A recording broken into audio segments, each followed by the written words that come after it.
एकादशी है और छोटी दिवाली है। छोटी दीपावली है। सबको बहुत बहुत बधाई हो, सारी बहनों को ढेर सारी शुभकामनाएं हमारी तरफ से भी। नरक चतुर्दशी की कथा।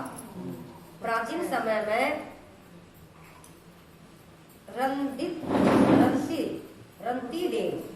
रंती देव नामक राजा था। वह पहले जन्म में धर्मात्मा दानी था। उन्हीं पूर्वकृत कर्मों से इस जन्म में भी राजा ने अपार दानादि देकर सत्कार्य की, धन देकर सत्कार्य।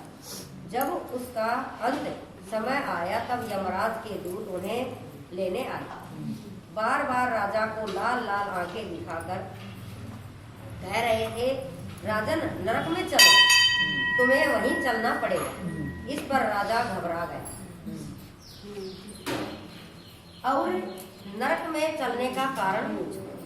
यम के दूतों ने कहा, राजन आपने जो दान पुण्य किया था उसे तो समस्त विश्व जानता है, किंतु पाप को केवल भगवान और धर्मराज ही जानते हैं।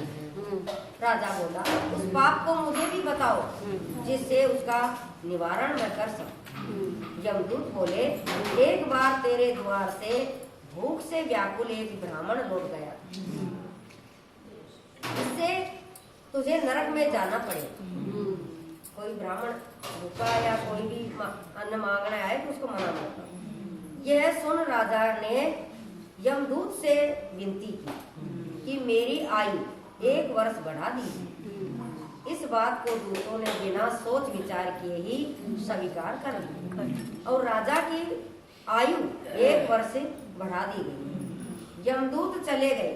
राजा ने ऋषियों के पास जाकर इस पाप से मुक्ति का उपाय पूछा। ऋषियों ने बतलाया, राजन तुम कार्तिक कृष्ण पक्ष चतुर्दशी को व्रत रखकर भगवान कृष्ण का पूजन करो। ब्राह्मण भोजन कराना तथा दान देकर सब अपराध सुनाकर क्षमा मांगना, तब तुम पाप मुक्त हो जाओ। कार्तिक कृष्ण पक्ष की चतुर्दशी आने पर राजा ने नियम पूर्वक व्रत रखा और अंत में विष्णु लोक को गया। कार्तिक पक्ष की 14 को छोटी दीपावली भी कहते हैं। दिन में आटे तेल दही का उपटन बनाए और उसे लगाए। बाद में लोग नहाए। पट्टे के नीचे तेल का दिया जलाकर गर्म पानी से सिर सहित नहाए। भोजन करने से पहले इसी प्रकार पूजा करे। एक थाली में पूजा की सामग्री, एक कच्चा दिया, एक चौमुखा दिया और 13 छोटे दिए लगाए। उनमें तेल बत्ती डाल दे। पूजा की सामग्री और दिए गद्दी के लिए और घर के लिए अलग अलग जलाए। जिनकी पूजा कर दिए पर जल रोड़ी, चावल, गुड़, धूप, अमीर, गुलाल, फूल, चार, सुहाली, दक्षिणा चढ़ाए।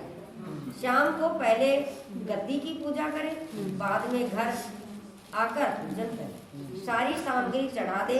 घर पर भी इसी प्रकार पूजा करने के बाद सारे दिए जलाकर सब कमरों में, रसोई में, चौक में, सीढ़ी में रखें। गणेश जी और लक्ष्मी जी के आगे धूप कर दे